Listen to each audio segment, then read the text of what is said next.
The Expanse, tome 3. La porte d'Abaddon, de James S. A. Corey, traduit de l'anglais par Thierry Arson, lu par Thierry Blanc. « La maison gagne toujours !» cria Holden. Lui et l'équipage, Alex, Amos, Naomi, étaient assis à une table réservée dans le salon VIP du plus luxueux hôtel de Cérès. Même ici, les sons de clochettes, les sifflements et les voix numérisées des machines à sous créaient une cacophonie suffisante pour noyer toute conversation menée sur le mode normal. Les quelques fréquences qu'elle n'écrasait pas étaient immanquablement piratées par le fracas suraigu des machines de pachinko et le grondement bas d'un orchestre jouant sur une des 3 scènes du casino. Le tout formait un mur sonore qui faisait vibrer les entrailles d'Holden et emplissait ses oreilles d'un carillonnement incessant. « Quoi ?» beugla Amos. « À la fin, la maison gagne toujours !» Le mécano contempla l'énorme tas de jetons devant lui. Alex et lui les comptaient et les divisaient en prévision de leur prochain raid aux tables de jeu. À vue de nez, Holden estima qu'ils avaient gagné environ 15 000 nouveaux yens de Cérès durant la seule dernière heure. Le tout constituait un amoncellement assez impressionnant. S'ils arrêtaient maintenant, ils seraient riches pour un temps. Mais, bien évidemment, ils n'avaient pas l'intention de s'arrêter. « Bon !» fit Amos. « Quoi ?» Holden sourit et haussa les épaules. « Rien !» Si son équipage voulait gaspiller quelques milliers de yens en se défoulant aux tables de blackjack, qui était-il pour s'y opposer ? À la vérité, cela ne ferait même pas un trou dans le paiement reçu pour leur dernier contrat, lequel était seulement un des 3 qu'ils avaient remplis durant les 4 derniers mois. L'année s'annonçait financièrement très juteuse. Holden avait commis beaucoup d'erreurs pendant les 3 années écoulées.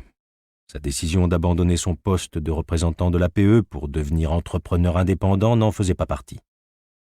Dans les mois suivant la redéfinition de son appareil comme courrier freelance et vaisseau d'escorte, le Rocinante avait trouvé 7 missions, et toutes s'étaient révélées lucratives. Ils avaient dépensé les bénéfices pour retaper la corvette de la proue à la poupe. L'appareil avait connu 2 années éprouvantes, et il avait besoin d'un peu d'amour. Les réparations terminées, il disposait encore de plus de liquidités qu'il n'en avait l'usage, et Holden avait demandé aux autres s'ils avaient des souhaits. Naomi avait payé pour faire découper la cloison dans leur quartier afin que leurs 2 cabines communiquent.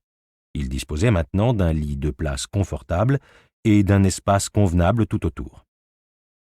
Alex avait souligné les difficultés qu'on rencontrait pour équiper le Rossi avec les torpilles militaires de dernière génération, et il avait voulu qu'un canon électromagnétique axial soit monté sur l'appareil. Il leur donnerait bien plus de puissance de feu que les canons de défense avancés, et les seules munitions pour l'alimenter étaient de simples projectiles au tungstène de 2 livres. Pendant une escale sur Callisto, Amos avait dépensé 30 000 yens pour leur acheter des extensions disponibles sur le marché parallèle pour le moteur.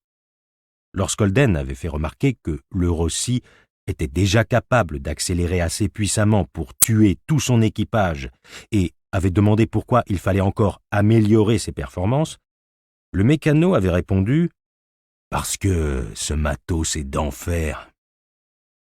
Le capitaine avait simplement hoché la tête en souriant et réglé la facture.